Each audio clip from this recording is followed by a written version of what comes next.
Qué pena. Perfecto. Bueno, muchísimas gracias a todos por acompañarnos. Es un gusto volver a encontrarnos este año con los webinarios de la Alianza de Enfermeros por Ambientes Saludables ANE Latinoamérica. Para quienes no nos conocen, queremos contarles un poquito de nuestro grupo. Nosotros somos un grupo de enfermeros, pero también tenemos invitados de otras profesiones que nos acompañan y que han decidido vincularse con nosotros precisamente para trabajar por un objetivo común. Tenemos colegas de varios países de Latinoamérica y cada día, por supuesto, nosotros esperamos que sean más los que puedan vincularse y trabajar con nosotros. En nombre de la Alianza de Enfermeros por Ambientes Saludables, ANE Latinoamérica, les damos la bienvenida al webinario Impacto del Cambio Climático en la Salud, en el cual contaremos con dos expertos en el tema, la magíster Marisol Iglesias y el doctor Daniel Smith. Nuestra alianza está conformada por un grupo de profesionales interesados en trabajar en la promoción de ambientes saludables y el cuidado de la salud, considerando los factores de riesgo generados a partir del cambio climático y la necesidad de aportar al cuidado ecosistémico y la salud planetaria. Saludamos a los miembros de ANE Latinoamérica que nos acompañan, así como a nuestros amigos y colegas que se han interesado en el trabajo que hacemos y a todos los participantes que nos acompañan a través de Zoom y a través de YouTube. Para comenzar esta jornada, vamos a escuchar la disertación Salud y Cambio Climático, situación actual para Latinoamérica, orientada por la magíster Marisol Iglesias. Marisol es profesional en salud ambiental de la Universidad de Costa Rica y máster en salud internacional del Instituto de Medicina Tropical y Salud Internacional de Charité, Universidad Médica de Berlín. Marisol ha trabajado en temas de gestión ambiental para el Ministerio de Salud de Costa Rica, ha sido consultora para la OMS en temas de cambio climático y salud. También ha trabajado en proyectos ambientales y de salud pública con Médicos Sin Fronteras en América, en Asia y en África. Actualmente se desempeña como investigadora asociada del Centro Latinoamericano de Excelencia en Cambio Climático y Salud. Es investigadora para Lancet Countdown Sudamérica y es miembro de la Red de Clima y Salud de América Latina y el Caribe. Muchísimas gracias, Marisol, por acompañarnos y bienvenida a este espacio. Muchísimas gracias, Dorian, y un gusto a todos. De verdad me entusiasma mucho poder hablar con ustedes y compartirles sobre este tema y me encanta ver siempre el sector salud tan empoderado y posicionándose en temas como lo es salud ambiental, como lo es el medio ambiente. Y bueno, mi ponencia trata de pintarles un poco el panorama, ¿verdad? De cómo estamos como región latinoamericana y también Caribe en temas de cambio climático y salud. Y me gustaría como empezar poniendo un poquito las bases de qué es lo que hablamos cuando nos referimos al término cambio climático. Porque a veces, incluso en espacios de este tipo, se utilizan términos como cambio climático, calentamiento global, efecto invernadero como si fuera lo mismo. Y realmente, aunque son conceptos que están interrelacionados, no es lo mismo. Entonces, quiero poner primero este pilar, ¿verdad? Para que estemos todos en la misma página. Y es que la Tierra, como pueden verlo en esta imagen, tiene un sistema de calentamiento natural. Y ese sistema, ese termostato, podríamos llamarle, es lo que se llama efecto invernadero, donde básicamente parte de la radiación de la energía que recibimos del sol va a entrar en la Tierra, ¿verdad? Y esa radiación solar es retenida por los gases de efecto invernadero, ¿verdad? Que brindan este efecto. Mientras que otra parte de esa radiación que recibimos se devuelve al espacio, ¿verdad? Entonces, en principio, la energía que es absorbida por la superficie de la Tierra nos ayuda a mantener la Tierra a una temperatura apta para la vida. De hecho, sin este efecto invernadero, la Tierra tendría temperaturas de hasta 30 grados más bajas. Entonces, es un efecto natural, ¿verdad? Y es importante para mantener la vida. Pero con la actividad humana, con la deforestación, con el consumo y la quema de combustibles fósiles, con actividades, ¿verdad? Como la ganadería intensiva, entre otros, pues los gases de efecto invernadero están creciendo muchísimo y están modificando la atmósfera porque están aumentando y esto está ocasionando una mayor retención de calor, ¿verdad? En nuestra superficie terrestre, ocasionando un aumento en esta temperatura. Entonces, aunque el efecto invernadero es un fenómeno natural, este aumento, ¿verdad?, tan masivo de gases de efecto invernadero más bien está haciendo que todo el planeta se empiece a calentar y ahí es cuando hablamos del fenómeno del calentamiento global. Y cuando ese calentamiento, ¿verdad?, empieza a darse ya, digamos, a un plazo más largo, empieza a tener una serie de efectos secundarios, por así decirlo. Y empieza a afectar otra serie de cosas, como la variabilidad natural del clima, y empieza a tener impactos no solo con que hace calor y la temperatura está alta, sino que también ya empieza a alterar patrones como de precipitación, empieza a alterar la humedad, ¿verdad? Empieza a alterar los sistemas naturales, empieza a calentar incluso el mar, por ejemplo. Entonces, esto va ocasionando una serie de efectos en cadena, como eventos extremos más severos, más frecuentes, como lo son inundaciones, sequías, así como otros efectos como es el derretimiento de los glaciares, el aumento entonces del nivel del mar, incendios forestales, entre otros. Entonces es ahí cuando hablamos de ya un cambio climático, cuando el calentamiento global ya ha desencadenado otra serie de cambios más allá del aumento de la temperatura. Eso lo diría yo en palabras de Marisol Iglesias, pero les voy a dar también la definición de la Convención Marco de las Naciones Unidas, que es como la perspectiva como más cuantitativa del asunto, y lo definen como el cambio de clima que se atribuye directa o indirectamente a la actividad humana que altera la composición de la atmósfera global y que se suma a la variabilidad natural del clima observada durante periodos de tiempo comparables. Entonces, pongámosle que es como un cambio respecto a, qué sé yo, la media de precipitación, la media de temperatura, ¿verdad? Respecto a una línea base comparable. Entonces, esos cambios respecto a los valores que veníamos viendo, pues vienen a ser modificados durante ese tiempo, ¿verdad?, de observación. Y cuando hablamos de los impactos que esto pueda tener en la salud, pues tal vez podemos pensar, bueno, es que el cambio climático suena como una crisis ahí de fondo, silenciosa, tal vez algo lejana. ¿Y cómo es que alguien puede terminar muriendo por el calor? ¿Cómo es eso posible, verdad? Y es que los impactos a la salud del cambio climático no son lineales, no es como que 1 más 1 va a ser 2, ¿verdad? Es una serie de factores, de condiciones, de interacciones con los sistemas naturales que eventualmente van a llegarnos a nosotros. No sé si ustedes recordarán que cuando se hablaba de cambio climático, en su momento siempre estaba muy focalizado al oso polar, ¿verdad? Y eso nos habla de una mentalidad del ser humano de posicionar el cambio climático como un problema que afecta a otros, pero a nosotros no. Y realmente eso era como el principio de esa cadena, ¿verdad? Porque no es tan directo, no es 1 más 1 es 2. Primero lo empezamos a ver, ¿verdad?, en la pérdida de especies, en esto del oso polar, ya después es como, ya no llueve tanto, ¿verdad? Y los cultivos nos va a afectar la economía, pero no lo relacionamos con, bueno, afecta a los medios de subsistencia, ¿verdad?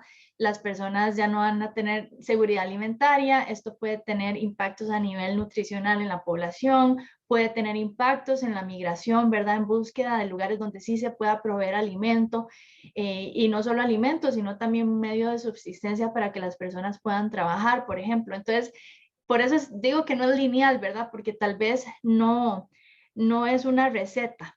Entonces, conjuga una serie de factores que lo vamos a ver ahora. Pero bueno, aquí en este gráfico, ¿verdad?, nada más muestra como las diferentes vías en cómo terminamos experimentando impactos a la salud por estos diferentes impactos del cambio climático, que normalmente en estos marcos conceptuales los vemos como impactos directos e impactos indirectos, ¿verdad? Aquí lo podemos ver más claramente. Por ejemplo, cambios directos o efectos directos del cambio climático. Estos son algunos de los principales, pero hablamos de tormentas, sequías, inundaciones, olas de calor. Y también estos generan impactos que pueden ser directos, ¿verdad?, que al interactuar con las dinámicas sociales, pues tiene impactos en la salud o a la vez genera un impacto indirecto. Es decir, que la tormenta al interactuar con los sistemas, ¿verdad?, humanos, nuestra infraestructura, los sistemas naturales, nuestros ecosistemas, también va a afectar esos ecosistemas, esas infraestructuras que van a generar un daño. Entonces, tenemos los directos que generan impacto directo a la salud y también efectos directos que ocasionan otros efectos que van a generar impactos a la salud. Espero que no esté muy enredado, pero si tienen preguntas, con muchísimo gusto ahí en el chat me las ponen y al final las abordamos. Acá el mensaje clave que yo les quiero transmitir es que en todo este tema de cambio climático y salud hay un componente esencial que va a marcar totalmente la diferencia a nivel de impactos. Y son los determinantes sociales, ¿verdad? De la salud o las dinámicas sociales en las que estamos inmersas, ¿verdad? Hay que considerar el tema de edad, de género, el estado de salud, el tema de estado de conflicto, etcétera, porque todos estos factores se distribuyen de forma heterogénea en el mundo, ¿verdad? Y están básicamente determinados por el nivel de desarrollo económico, tecnológico, incluso por la prestación de servicios. Y sabemos que pues no todos los países cuentan con las mismas capacidades y recursos por diferentes circunstancias, incluso históricas, ¿verdad? Entonces es aquí donde empiezan a surgir las vulnerabilidades, ¿verdad? De las interacciones de los procesos climáticos y los factores sociales. Y lo que la ciencia muestra es que los que están en mayor peligro son aquellos países menos desarrollados con sus poblaciones específicas, como las personas que están en condición de pobreza, grupos marginados, personas con alguna discapacidad, adultos mayores, mujeres, niños, los cuales en la mayor parte de las regiones del mundo soportan la mayor carga de riesgo y podrán experimentar diversos impactos en la salud como los que podemos ver acá, ¿verdad? Desnutrición, enfermedades respiratorias, alergias, impactos a nivel de salud mental.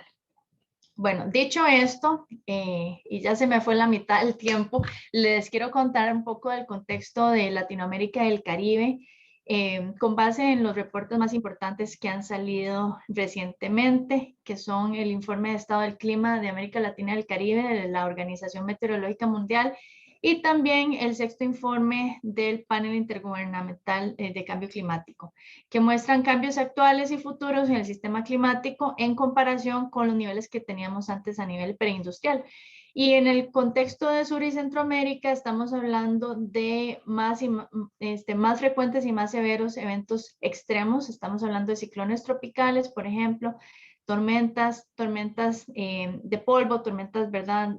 Que acarrean partículas, sequías severas y más extendidas, tendencias crecientes de un aumento en la media temperatura respecto a la global, lo cual tiene un impacto a nivel de pérdida de glaciares, olas de calor, variaciones en la precipitación, pudiendo ser aceleradas por el cambio de uso de suelo y las tasas de deforestación, continuidad en el aumento relativo del nivel del mar y también un aumento en las olas de calor de tipo marinas. Y acá me gusta esta frase este informe de adaptación del IPCC, donde le presta particular atención a nuestro contexto, ¿verdad? Y realza el estado de exposición de vulnerabilidad en el que nos encontramos. Y esto se debe particularmente, lo resalta el tema de deforestación, cambios de uso de suelo, la degradación que estamos experimentando. Entonces, estamos en una situación particularmente vulnerable. Y el Caribe también tiene también sus particularidades, ¿verdad? Porque las islas del Caribe o las pequeñas islas en general a nivel global son las que están en primera línea de los impactos del cambio climático y están experimentando temperaturas récord, sequías generalizadas, abundantes ondas tropicales, lluvias intensas, bueno, huracanes. Además, también hay un impacto en la decoloración y el daño de los arrecifes de coral que pone en peligro la vida marina y amenazan los medios de vida de América Latina y el Caribe, pero particularmente de la comunidad caribeña. Y aquí este mismo informe pues nos habla también de cómo estas islas pequeñas, que incluyen las islas del Caribe, pues tienen una alta vulnerabilidad al cambio climático y que está desarrollando graves problemas sociales y económicos. Por ponerles un ejemplo, el huracán María generó un impacto económico importantísimo en la región del Caribe, y si comparamos el impacto económico respecto a la economía de las islas, pues está sobredimensionado el impacto económico. Por ejemplo, los impactos que tuvo la isla de Dominica fueron el 260% de su Producto Interno Bruto anual. Estamos hablando de impactos económicos excesivos. Entonces hay que pensar, ¿verdad?, en el cambio climático, los impactos en salud, pero también los impactos económicos y los impactos económicos que ocasionan también por la carga en salud. La revista Medical Lancet ha decidido, ¿verdad?, darle un seguimiento anual a diversos indicadores en esta materia para ver cómo estamos transicionando de amenaza a oportunidad, considerando que el cambio climático es la mayor amenaza a la salud de este siglo, como ustedes ya bien conocen. Entonces, todos los años se lanza un reporte con más de 40 indicadores y pues hemos conformado un equipo en Sudamérica para ir investigando, ¿verdad?, cuál es la situación. En principio estamos enfocados en Sudamérica, pero tal vez más adelante surja otra iniciativa que ya pueda visibilizar también lo que está aconteciendo en otras partes de Latinoamérica, pero quería contarles un poco sobre los esfuerzos que estamos realizando y también presentarles algunos indicadores.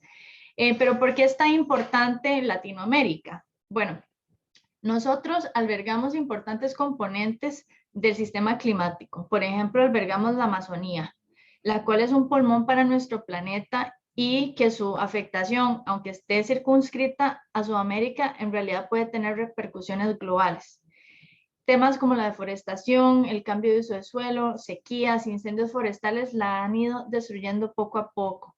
Y esperamos no llegar a un punto de no retorno, ¿verdad?, que se llama un tipping point. Pero lo que afecta a la Amazonía, básicamente, aunque sea solamente circunscrita a ciertos países, tiene impactos a nivel planetario. Entonces, también la afectación o los impactos que tenemos dentro de Latinoamérica ni siquiera son los mismos. Tenemos diferencias muy notorias. Por ejemplo, Sudamérica y parte de Centroamérica se ve afectada por el fenómeno del Niño, ya sea con inundaciones o con sequías, mientras que las islas del Caribe, como lo hablamos, pues están mucho más expuesta al tema de huracanes y ciclones tropicales. No que en Centroamérica no pase, pero sí que es mucho más fuerte el embate en estas islas. Por otra parte, la realidad, por ejemplo, en Perú es que alberga casi el 70% de los glaciares tropicales y el retroceso glaciar que conlleva un riesgo de inundaciones y a los medios y afectación de los medios de vida. Pero este problema no está, por ejemplo, en países como Costa Rica, Honduras. Entonces, a lo que voy es que somos una misma región, pero nuestros problemas pueden llegar a ser sumamente diferentes. Y a esto le debemos sumar, pues, las propias vulnerabilidades que cada país tiene, ¿verdad?, por su situación pandemia, su situación de desempleo, economía, violencia, su situación a nivel de estabilidad política, qué tanta desinformación o negacionismo hay del cambio climático, el perfil epidemiológico del país, las dimensiones, ¿verdad?, de poblaciones vulnerables como poblaciones indígenas, adultos mayores, etcétera. Entonces, es bastante diversa, ¿verdad?, la realidad incluso dentro de una misma región. Entonces, por eso es importante abordarlo y poco hemos hecho para adaptarnos a este cambio climático y las políticas climáticas han perdido fuerza en países clave como Brasil. Entonces, lo que quiero a continuación es rapidísimo en estos 5 minutitos que me quedan, compartirles algunos indicadores que desarrollamos en el Lancet Countdown para que podamos tener como una idea general de la situación. Por ejemplo, este indicador del de vulnerabilidad a extremos de calor monitorea la vulnerabilidad de una población al calor utilizando un índice que va de 0 a 100 y que combina datos sobre la proporción de la población mayor de 65 años, que es la considerada vulnerable, junto con la prevalencia de enfermedades respiratorias crónicas, cardiovasculares y diabetes en esa población y la proporción de la población que vive en áreas urbanas, entendiendo que las áreas urbanas son más propensas, ¿verdad?, a almacenar calor, que creo que el doctor Daniel va a hablar más de eso más adelante. Y bueno, los resultados nos muestran que la vulnerabilidad a los extremos de calor sigue aumentando en todas las partes del mundo, liderada por las poblaciones de Europa. Y para Latinoamérica, esto no es la excepción. Y podemos mirar el caso concreto, por ejemplo, de países como Uruguay, Argentina, Chile, donde se muestra un aumento gradual en el índice de vulnerabilidad al calor de hasta 42 para el año 2019. Mientras que para el año 1990 había una línea base mucho menor, particularmente para Uruguay y Colombia, que entiendo que aquí hay gente de Colombia, también ha aumentado esa vulnerabilidad de 35 a 39, siendo 35 para 1990 y 39 para el año 2019. Otro indicador es cómo el clima ha ido siendo más apto, más idóneo para la transmisión de enfermedades tipo dengue, chikungunya, Zika. Aquí nos enfocamos más en dengue, pero lo que estamos viendo es, ¿verdad? Que hay, y como se ve ahí bien en los colores, tenemos más aptitud climática para la transmisión de este vector perdón, y de este virus. Y tenemos que considerar también que tenemos una problemática, ya viéndolo más en la práctica, de las migraciones, ¿verdad? Por ejemplo, migrantes de las caravanas centroamericanas han llegado a México después de recorrer a pie, ¿verdad? Más de 100 kilómetros, llegan pues contagiados, ¿verdad? De enfermedades infecciosas y ahora, bueno, están expuestos a trayectorias, ¿verdad? Donde hay más aptitud climática para ser contagiado de dengue. Igual el éxodo venezolano también ha conllevado un riesgo de contagio. Y el tener que sufrir a lo largo de los trayectos migratorios condiciones de vulnerabilidades serias, pues se suma todo este tema de la idoneidad climática. Por ejemplo, Colombia tiene una idoneidad climática de 1.13, Venezuela de 0.53, Jamaica de 0.77, y así podemos verlo en esos colorcitos. Y tenemos el tema de seguridad alimentaria terrestre y de nutrición, donde básicamente tenemos ahí un código rojo, una alerta roja, ya que incluso a nivel global están aumentando las tendencias de inseguridad alimentaria, particularmente los rendimientos de cultivo. En este caso de maíz, vemos que países como República Dominicana ha tenido un descenso en el rendimiento del maíz de hasta 4%, Cuba 2%, Colombia, Ecuador, Bolivia menos 6% y Guatemala siendo de los más altos en la región de menos 7%. Bueno, me queda muy poquito, entonces nada más voy pasando ya como a lo último para que no se me queden con un mensaje pesimista, porque ciertamente sí hay bastantes desafíos, pero también muchos de esos desafíos que son inducidos por el ser humano, también quiere decir que la solución puede estar en nuestras manos. Necesitamos como región desarrollar una visión integral y con mayor coherencia a nivel de políticas intersectoriales, y es ahí donde yo creo que el sector salud puede jugar un rol importante como ente articulador de política pública. Necesitamos mejorar los sistemas de salud pública, invertir en ellos, invertir en adaptación. La pandemia nos dejó en evidencia los frágiles que son nuestros sistemas de salud, y el cambio climático pues llegó para quedarse básicamente. Entonces realmente es una necesidad mejorar nuestros sistemas de salud. También pues invertir en sistemas alimentarios saludables, sostenibles, equitativos, y por supuesto tenemos que ir eliminando gradualmente los subsidios a los combustibles fósiles y la adicción que tenemos realmente a los combustibles fósiles.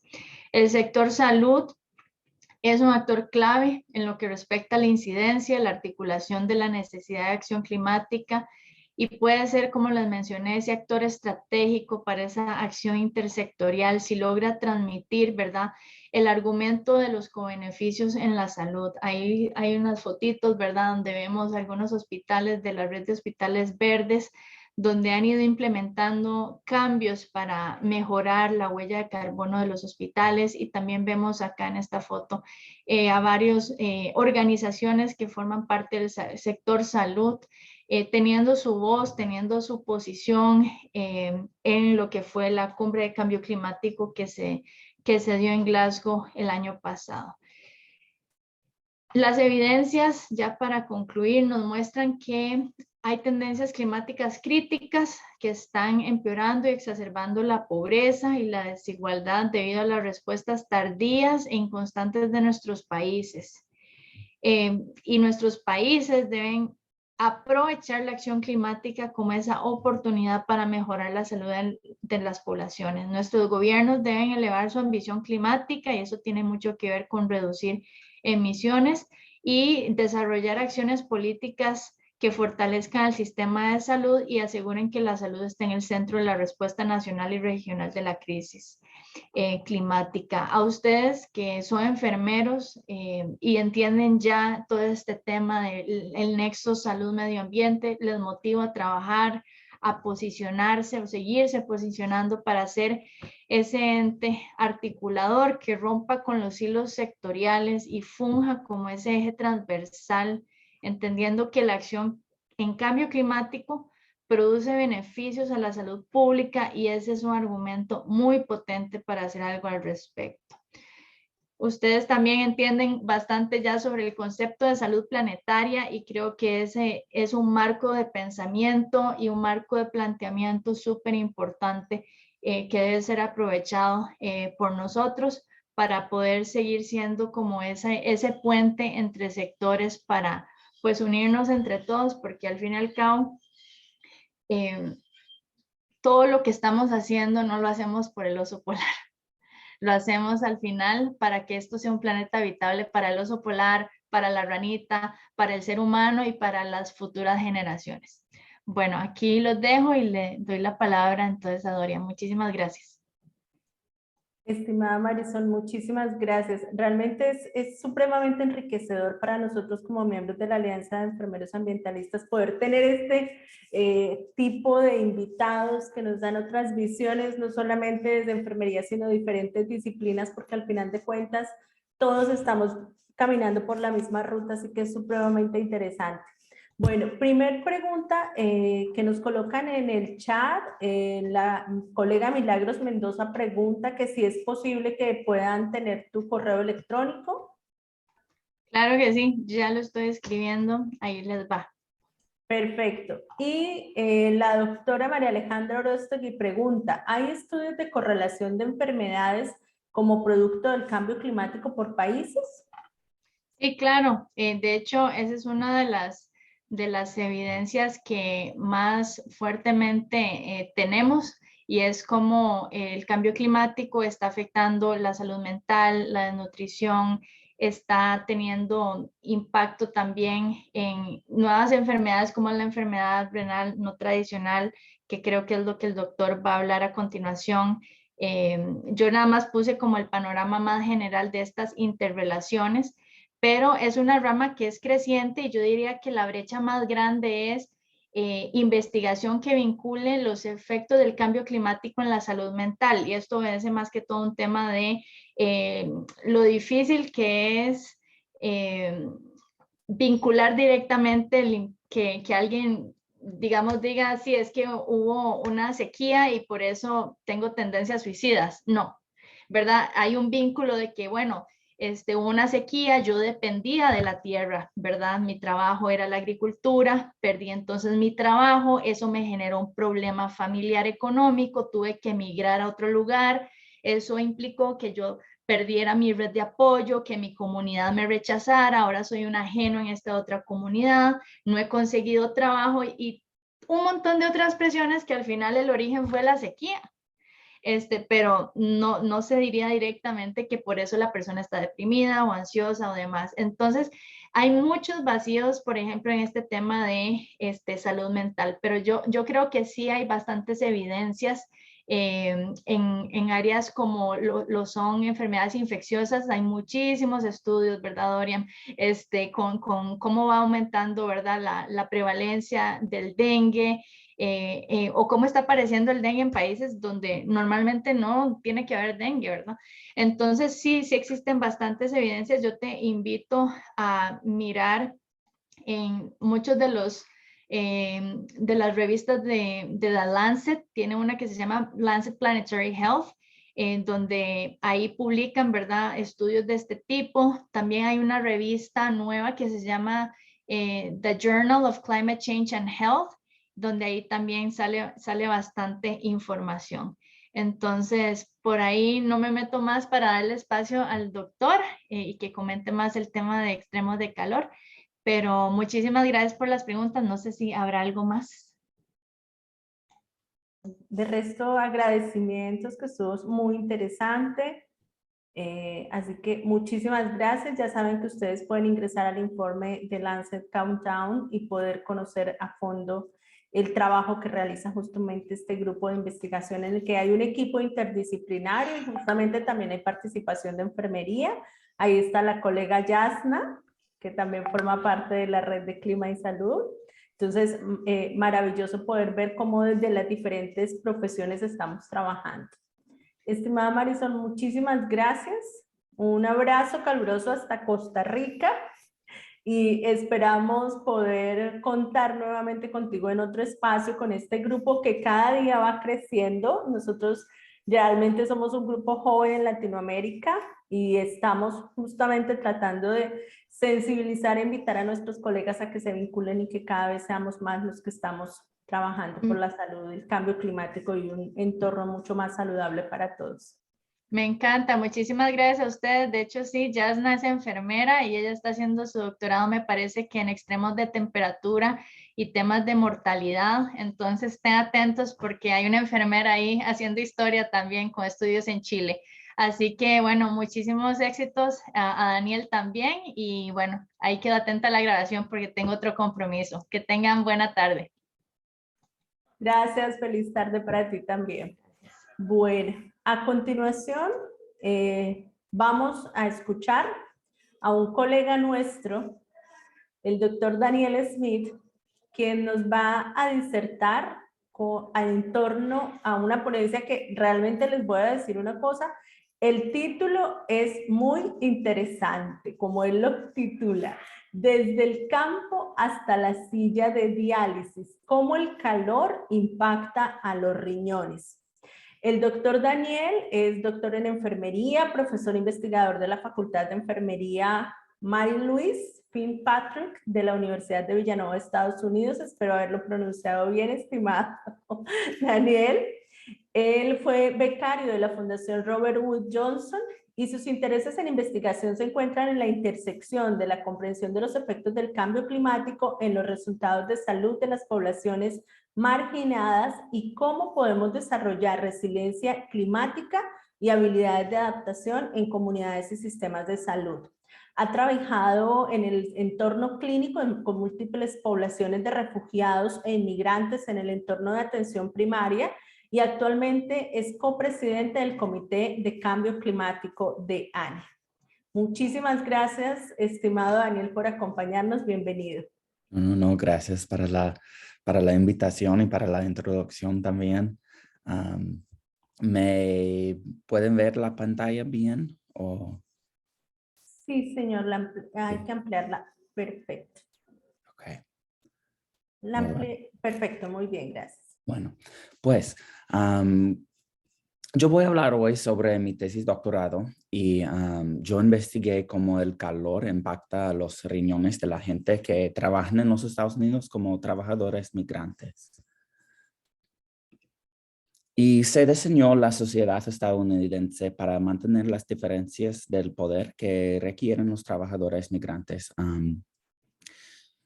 Habían muchos años en cuales no habían bastante trabajadores y los cultivos se pudrieron cuando los trabajadores nativos se negaron de trabajar en las condiciones de las fincas. Se empeora el ambiental ocupacional en que los trabajadores trabajan por el aumento de la temperatura global.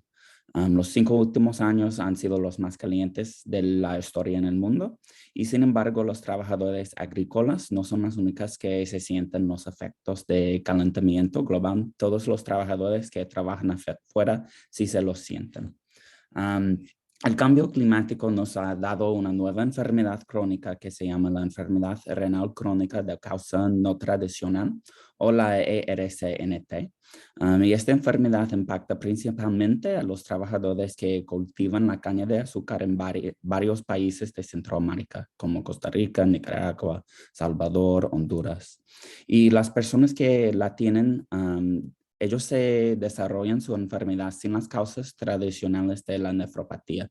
Ellos no tienen diabetes, no tienen hipertensión, y el factor de riesgo principal es la deshidratación o no tomar bastante agua durante sus días de trabajos. Y además de Centroamérica, hay evidencia que los trabajadores agrícolas en los Estados Unidos, en los estados de California y de Florida, sufren de la misma enfermedad.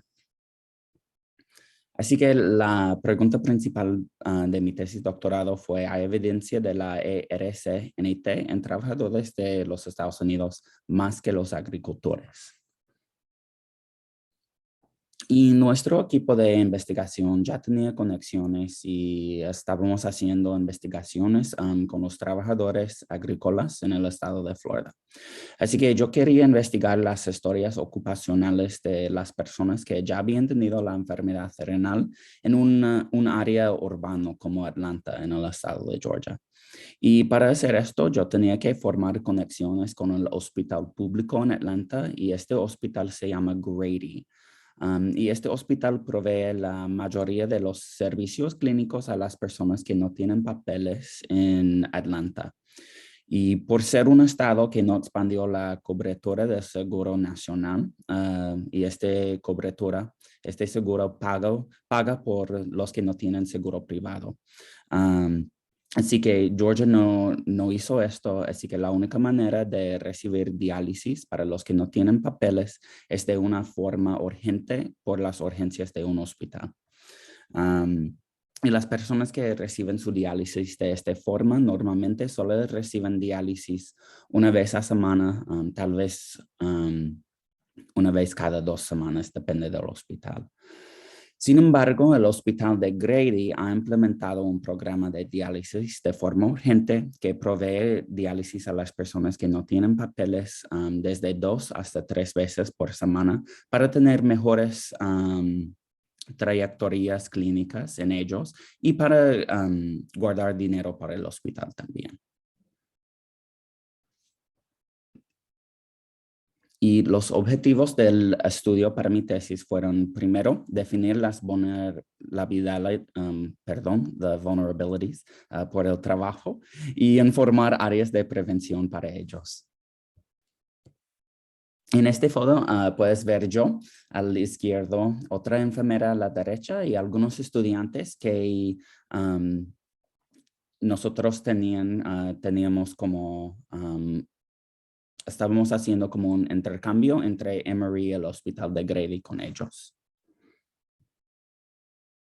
Y utilizamos 2 encuestas para hacer la colección de datos: el cuestionario de diálisis de Grady, el cuestionario de las historias de ocupación para hablar con 50 personas, y investigamos lo siguiente: si ellos habían tenido una historia de trabajar en la agricultura, la construcción de jardines, la construcción de edificios, la limpieza y las fábricas.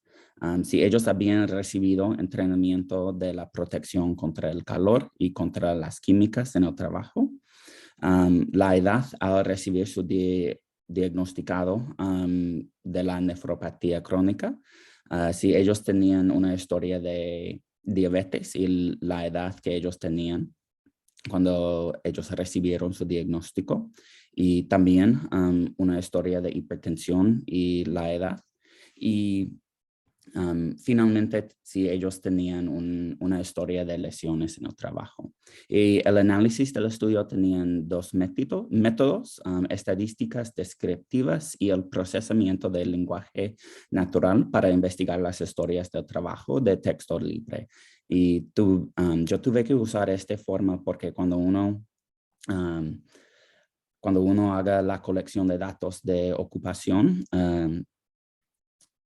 sería recomendable que usara texto libre para tener como una vista total de lo que está pasando. Y la contratación, ¿cómo contratamos a los participantes? Usamos varios métodos para contratar a las personas y además hicimos lo siguiente para no tener coerción, porque estábamos en una área de diálisis, una área clínica. El equipo médico no podía participar en la contratación de participantes. Yo pasé mucho tiempo en el área de diálisis para que los pacientes me conocieran y yo los conociera también. Les garanticé que su participación en el estudio no impactaría su tratamiento de diálisis. Y si ellos querían participar, se podía realizar la entrevista mientras que ellos recibieran su diálisis. Y utilizamos los métodos de muestreo de bola de nieve porque este método ha funcionado bien para investigadores que trabajan con poblaciones así. ¿Y qué encontramos? Encontramos que la edad promedio de los participantes fueron 49.5 años y ellos tenían 39 años cuando recibieron su diagnóstico de la ERS y casi 36% tenían diabetes y 80% tenía hipertensión cuando recibieron su diagnóstico. Y interesante, 12% tenía una historia de golpe de calor como un factor de riesgo y más importante, 14% no tenían factores de riesgo tradicionales como diabetes, como hipertensión, como tomar ibuprofeno, que es un medicamento que puede hacer daño a los riñones. Y voy a hablar un poquito más de esto más tarde. También 28% estaban trabajando actualmente durante el estudio y casi 3/4 habían trabajado durante los últimos 5 años y casi la mitad usaban el equipo de protección personal mientras que trabajan. Y esto significa que ellos estaban usando guantes, cascarilla. No estábamos hablando sobre las mascarillas contra COVID porque este estudio se realizó antes de COVID. Y para entender mejor las historias del trabajo, yo utilicé un tipo de procesamiento de lenguaje natural que se llama topic modeling en inglés, o se traduce como un modelo temático. Y este procesamiento identifica los temas que tienen al fondo un texto y se realiza con los prefijos de un corpus o una fuente de texto. Por ejemplo, como puedes ver aquí, esta palabra construct puede ser el sustantivo construcción, el participio pasado construido o el gerundio construcción.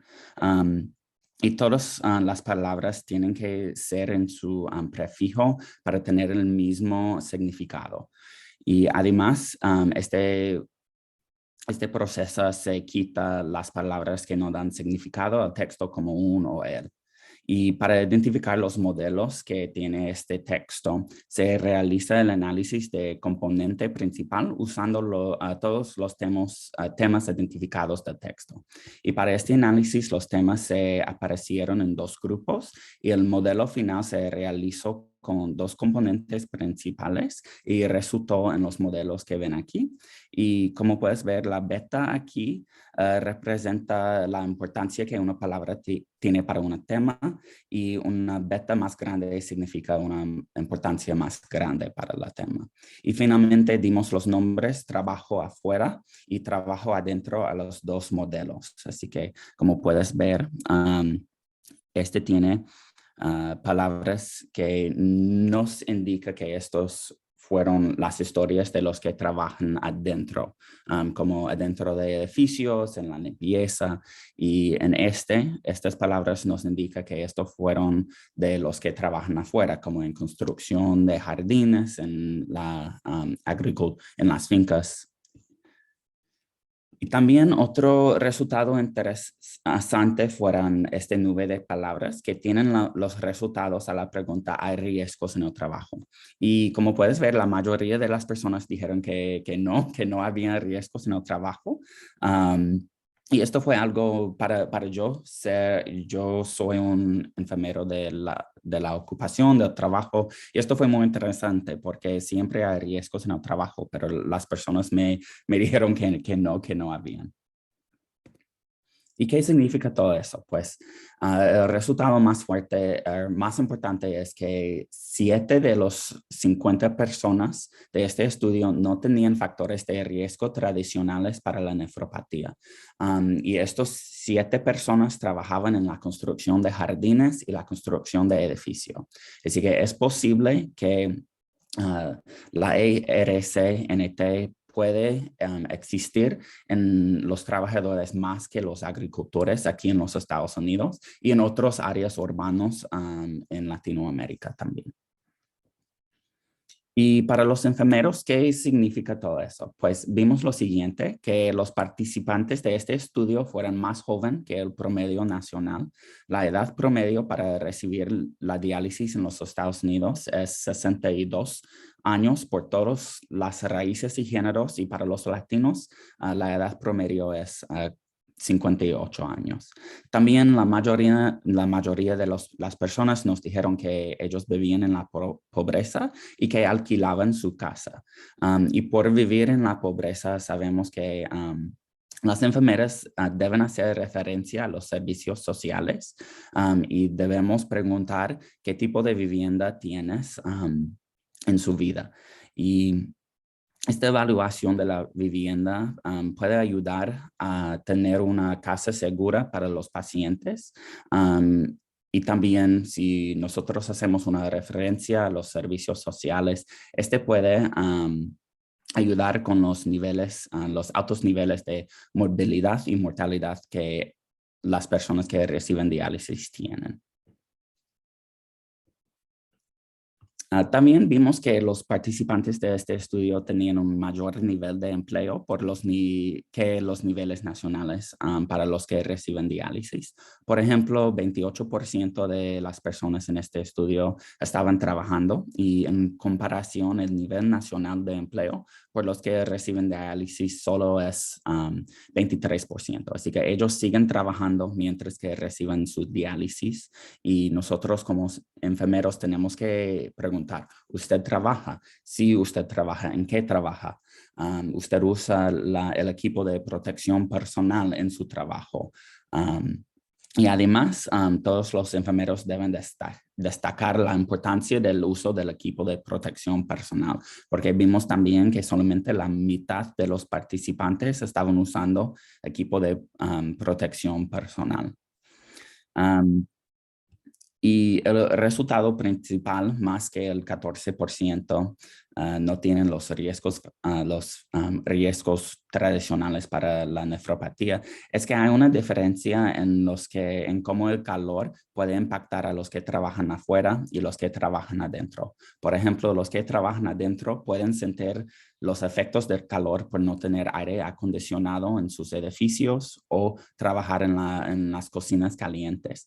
Pero a la vez, los que trabajan afuera tienen los efectos de la humedad y cómo este puede impactar a la temperatura del cuerpo. Así que los próximos pasos de este estudio, yo quiero realizar un estudio de Big Data o datos grandes que investiga la relación entre donde viven las personas con la nefropatía crónica, las temperaturas del barrio y las características del barrio que influyen en la temperatura y cómo esto determina sus trayectorias de salud. Voy a dar clases de la salud global, la salud pública y la relación entre el cambio climático y la salud humana aquí en Villanova. Me gustaría hacer un Fulbright para hacer investigaciones de la salud ambiental en Latinoamérica. Y más que todo, voy a seguir trabajando con Ani para crear un mundo sano y seguro para todos. Pues muchísimas gracias por la invitación, Dorian. Y si hay cualquier pregunta, póngamela en el chat, por favor.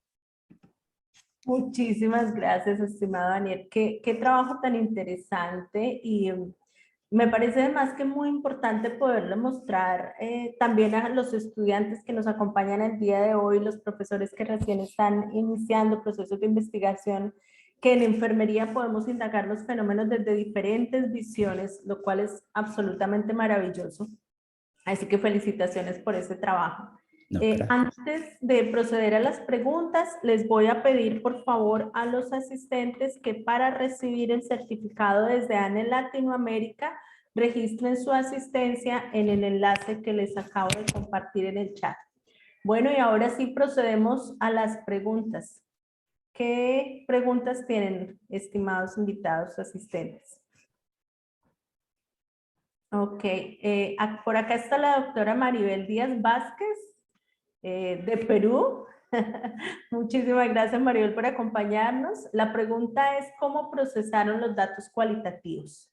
Sí, es que nosotros no teníamos, yo no tuve datos cualitativos porque no habían, con las encuestas, no habían como frases como, no sé cómo se dice en español, pero thick, rich description que uno tiene con estos tipos de datos. Es por eso que yo tenía que usar una forma de lenguaje, del procesamiento del lenguaje natural, porque las historias y las frases que yo tuve fueron muy cortos y yo no podía hacer el análisis de forma cualitativa en este estudio. Muchísimas gracias. ¿Alguien más tiene una pregunta? Aquí creo que es importante contarle a los asistentes que justamente muchos de los trabajadores que están en el área de agricultura en Estados Unidos provienen de Latinoamérica, son migrantes y por supuesto están en unas condiciones además que de pronto no son tan favorables, ¿cierto? En cuanto a los aspectos económicos y el acceso a todos los servicios sociales. Nos preguntan también cuánto costó el estudio. Ay, pues este estudio fue muy barato. Yo gasté como $200 para todo. Este fue para mi tesis doctorado, así que el tiempo yo tenía que dar y la universidad no me pagó y solamente tuve que pagar por las encuestas y el papel.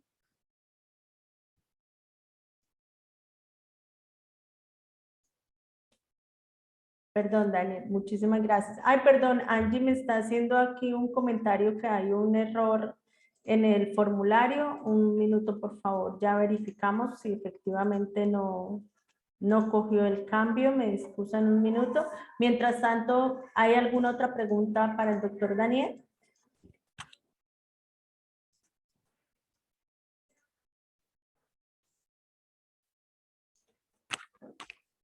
Ya un momento, ya está actualizado, así que ya lo pueden verificar, por favor. Nuevamente se los comparto.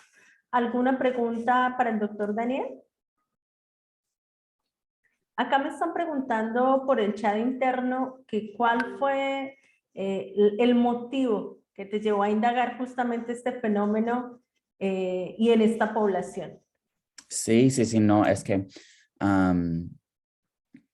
yo vivía en una finca y yo vi los efectos del el medio ambiente en mi padre y en mi familia. Y así que cuando yo estaba en Emory, yo hice toda la escuela de enfermera en la Universidad de Emory y fue algo muy importante para mí para seguir investigando algo con que yo tenía una relación personal y también yo hablo español, pues no como un nativo hablante y yo quería usar mi español para este estudio también, pero fue como las dos cosas.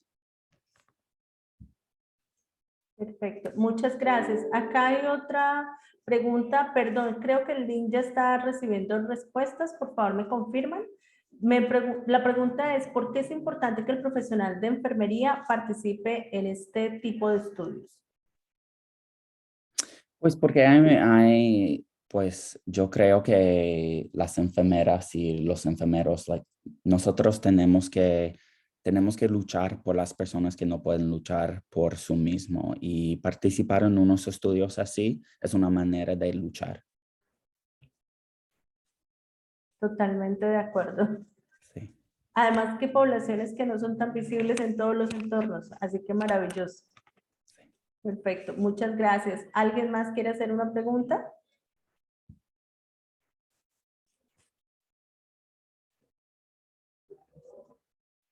Acá veo otra pregunta en el chat y es la relación justamente, perdón, la leo bien. ¿Cuál es la relación directa entre el calor y las enfermedades renales? Es la deshidratación y como cuando uno no toma agua durante el día de trabajo, su presión se baja y los riñones no reciben el nivel de sangre que necesitan para funcionar. Perfecto. Y me amplían la pregunta, ¿cómo puede empeorar esto con el cambio climático? Pues la enfermedad renal crónica de causa no tradicional es una de las primeras enfermedades crónicas nuevas por el cambio climático y con el aumento de las temperaturas que estamos viendo ahora, vamos a tener más personas que están a riesgo de tener los efectos secundarios del calor en sus riñones. Perfecto, muchas gracias. Creo que aquí ya hay una pregunta de cierre. ¿Qué tipos de investigaciones piensa continuar haciendo? Pues yo quiero hacer una investigación de datos grandes para investigar la relación entre las temperaturas del barrio y las enfermedades de los riñones de las personas que viven en estos barrios. Bueno, perfecto. Doctor Daniel, muchísimas gracias. No. Creo Gracias que a usted, Dorian. Fue un placer. esta es una muy buena oportunidad justamente de tener de adquirir este tipo de conocimiento y ver otras opciones de investigación y cómo aportar a la comunidad. Ya estaremos hablando del tema de la beca Fulbright porque sería maravilloso poder justamente contar con un investigador en estas áreas aquí en nuestros países de Latinoamérica. Así que ya lo conversaremos en otro espacio. Sí, no. Pues gracias por tenerme y espero que todos tengan buena noche. Muchísimas gracias. Si alguien de la alianza quiere hacer algún comentario, los esperamos. Si algún colega de la alianza quiere hacer un comentario. Bueno, agradecer a Daniel, ¿no? Como ponente. Realmente pues es la primera vez que entiendo claramente el cambio climático con el tema de los riñones, que me parece un gran aporte, ¿no? Y una evidencia que ha producido enfermería, ¿no? Bueno, también agradecer a Dorian por toda la organización del evento. Y bueno, muchos saludos desde Perú y esperamos verlos pronto. Gracias. Sí. Hablemos pronto, Maribel. Sí. Bueno, perfecto. Muchísimas gracias a todos. Acá envía un saludo Basilia Pariona. Perdón, no estoy segura desde dónde nos acompaña Basilia.